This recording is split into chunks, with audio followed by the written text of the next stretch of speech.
What's good, Sesh? We reacting to the Aztecs. All you need to know, bro. You already know we loco. Let's get some knowledge though. So I don't have a little noggin me up. We gon' see if we can get smile. Alright, let's get it, man. Hit that like and subscribe. I need to smack that shit. I need to fucking hit that shit with a fucking bat. We'll explore one of the largest empires of the Americas and the ancient world, the Aztecs. Who were they? Where did they come from? How did they live? What regions did they conquer? And how did their civilization perish? Who were the Aztecs? Where did they come from? The Aztecs were considered a Mesoamerica civilization.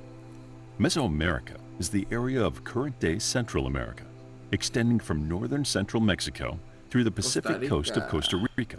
Their capital, Tenochtitlan, or Mexico Tenochtitlan, was founded in 1325 CE in the Valley of Mexico, within the region that is Mexico City today. Historians believe the civilization was likely related to the Toltecs, a civilization that grew to prominence in northern Mexico in the 11th and 12th centuries. Put in the comments. It is unclear why the Aztecs chose to move to the Valley of Mexico. However, Aztec mythology describes their migration south, as well as the founding of the city of Tenochtitlan, as being brought about by divine intervention. As legend has it, the Aztec god was brought about by divine intervention. They got the two types of Edgars. As legend has it, the Aztec god Huitzilopochtli came to the priest Quetzalcoatl and commanded him to build their new home where they would find an eagle perched on top of a Tenochtli cactus. Shortly following this vision, minions are said to have encountered the omen, prompting Quetzalcoatl and his people to settle in that territory. It's important to note that the Aztec people didn't identify as Aztecs. This is the name historians use to describe the empire formed by the Nahuatl-speaking people who called themselves the Mexica. The word Aztec was derived from the term azteca, which means people from Aztlan, believed to be a place in northern Mexico where the semi-nomadic Mexica had originated. Although this was not the name the Aztecs used to describe themselves, it became the historically accepted designation. Government, city-states, and expansion. Aztec civilization can be divided into two time periods, the early Aztec era and the late Aztec era. Many of the city-states that would become a part of the Aztec Empire were founded at the beginning of the 12th century. The beginning of the late Aztec era is usually associated with the founding of Mexico Tenochtitlan in 1325. However, when the Mexica arrived, there was little available land left unsettled. Different tribes and ethnic groups occupied the territory. But over time, and through conquest and alliances, many of these tribes would assimilate into the Aztec culture. The political system of the Aztecs was despotism. Kings and quasi-kings ruled over city-states and interacted with one another. Sometimes city-states would be cooperative with each other, typically via trade and military alliances, but often they fought one another to establish dominance or settle other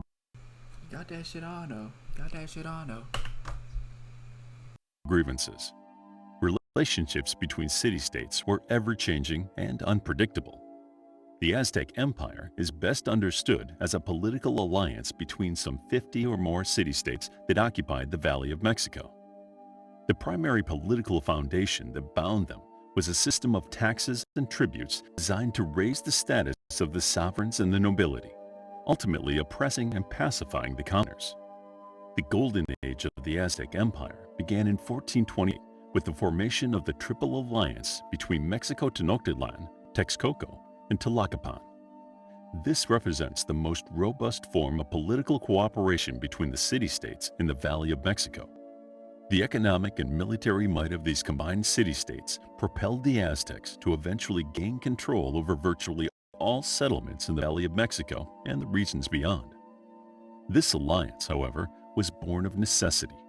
In 1426, hostilities between the Mexica, or Aztecs, and the Tepanecs, a city-state with considerable influence in the Valley of Mexico, intensified. The Tepanecs attempted a blockade of Tenochtitlan, to extract higher taxes and tributes, and simultaneously were engaged in hostilities with the Acolhua in Texcoco. When the Tepanecs forced Netzelhuacoyotl, the sovereign of Texcoco, to flee the city, the Mexican leader Moctezuma seized the opportunity to ally the Texcoco to defeat their common enemy. Moctezuma rallied the support of the city-state of Tlacopan, whose citizens had grown intolerant of the Tepanecs' heavy-handed governance. War broke out in 1428, and the combined forces of Texcoco, Tlacopan, Tenochtitlan, and a fourth city-state, Huetzalcinco, proved to be the undoing of the Tepanecs. With the Tepanecs defeated, the Mexica were positioned to fill that power void and become the dominant influence in the Valley of Mexico. Tenochtitlan, being the largest, wealthiest of the three city-states, with the biggest and most formidable military, became the obvious choice as the capital of the newly formed imperial alliance. The leader of Tenochtitlan became the de facto emperor of the new empire of the Triple Alliance. After joining forces, the newly formed Aztec Empire quickly set its sights on gaining control over the entire Valley of Mexico. Campaigns throughout the 1430s brought the cities of Chalco, Xochimilco, Cuitlahuac, and Coyoacan under the influence of the Triple Alliance.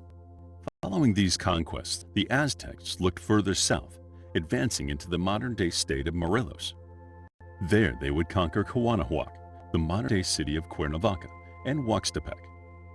In 1440, the first emperor of the Aztec Empire died, and Moctezuma I was chosen as his successor. Moctezuma's reign was an important period in Aztec history. He began construction on some of the most important Aztec temples, including the Great Temple of Tenochtitlan.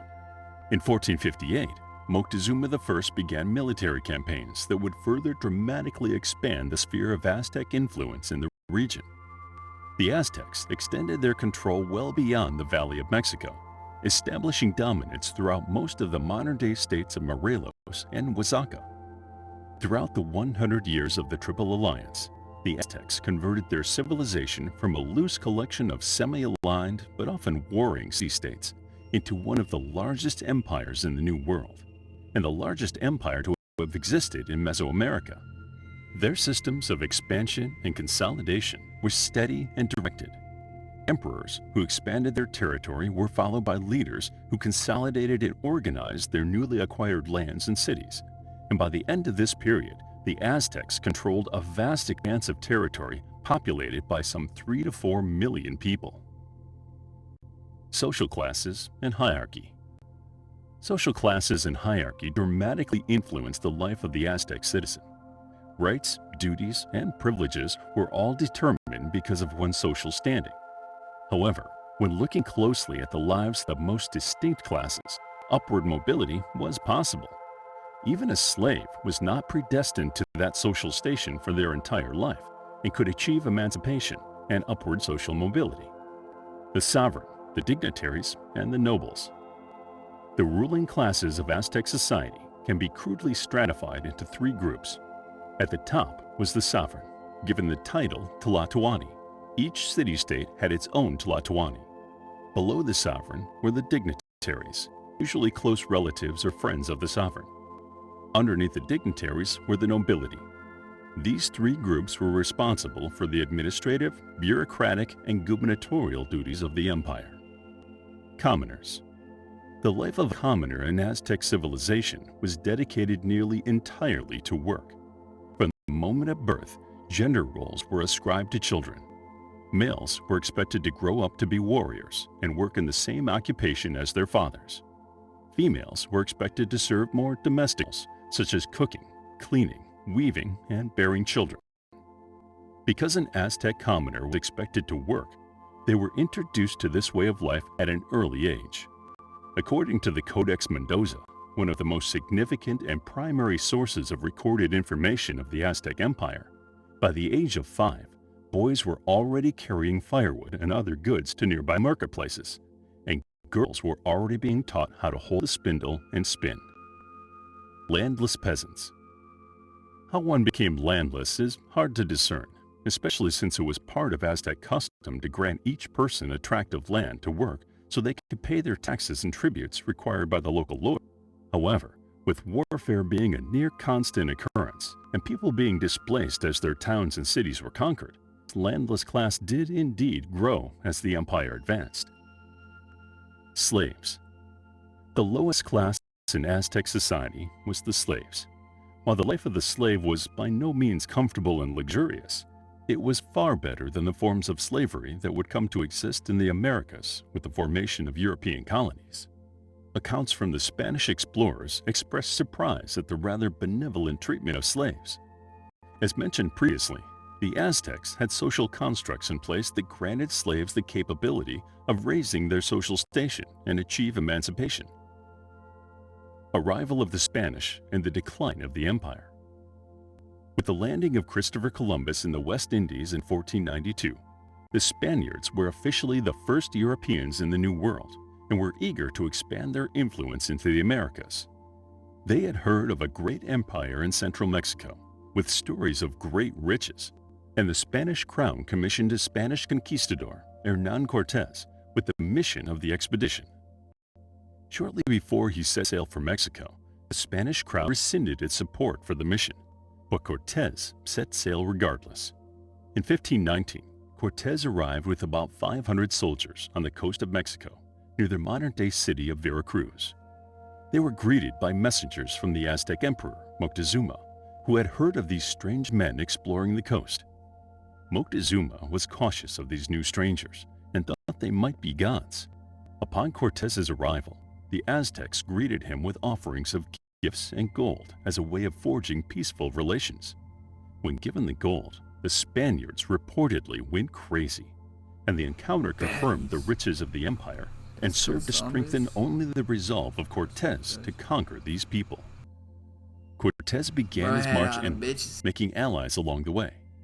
Cortés first allied with the Totonacs, then the Tlaxcala, a powerful city-state that had resisted the control of the Triple Alliance. And after an initial conflict, Cortés convinced the Tlaxcalans to join him on his journey inland towards Tenochtitlan. When Cortés finally forged his way into central Mexico, he had several thousand troops under his command. When Cortés arrived in Tenochtitlan, Moctezuma welcomed him by putting him up in what was the equivalent of a royal palace. Cortés responded by taking Moctezuma prisoner and ruled Tenochtitlan under the guise he was acting on the behest of the Aztec emperor. In 1520, Cortés received word from his scouts that a Spanish expedition had been sent to Mexico to arrest him for setting sail against the wishes of the crown. He mobilized half of his forces and left Tenochtitlan to ward off the threat. Upon returning to the Aztec capital, Cortés found that tensions had risen in the city that placed him and his men in great danger. They planned to flee the city and retreated to the mountains in Tlaxcala. In these months, Cortés regrouped considerably. He marched again in Tenochtitlan with some 700 Spanish soldiers and approximately 70,000 native troops. They laid siege to the city for months, cutting off all sources of fresh water and stopping all shipments of food. This assault, combined with diseases such as smallpox, wreaked havoc on the city, decimating its population and weakening the city's military resolve. Eventually, on August 13, 1521, Cuauhtémoc, who had replaced Moctezuma as emperor, was captured, and the Spaniards claimed victory over Tenochtitlan, thus ushering in the demise of this great civilization. To the uninitiated, it may appear that Cortés defeated the great Aztec Empire with little more than a few hundred Spanish soldiers. However, his forces were much larger. Long-standing rivalries, combined with resentment toward taxes and tributes imposed by the Aztecs, made it easy for Cortés to gain allies in the fight to take down Tenochtitlan. That and illnesses such as smallpox, measles, the mumps, influenza, and many other diseases, which were alien to Mesoamerica, ultimately overwhelmed the unimmunized Aztec Empire. Europeans had been exposed to these diseases for centuries and had developed immunities, while the Aztecs had not. Hundreds of thousands of them would die from these afflictions in a short window of time. This silent weapon of mass destruction proved one of the primary reasons the Spaniards seized control of such a powerful empire in such a short while. To discover more about the Aztec Empire, check out our book, Aztec History, a captivating guide to the Aztec Empire, mythology, and civilization. It is available as an ebook, paperback, and audiobook. Also, grab your free Mythology Bundle ebook for free while Forgot still Plus, available. yeah, out right All now. links Go are get in the that description. shit. If you enjoyed the video, please hit the like button and subscribe for more videos like this.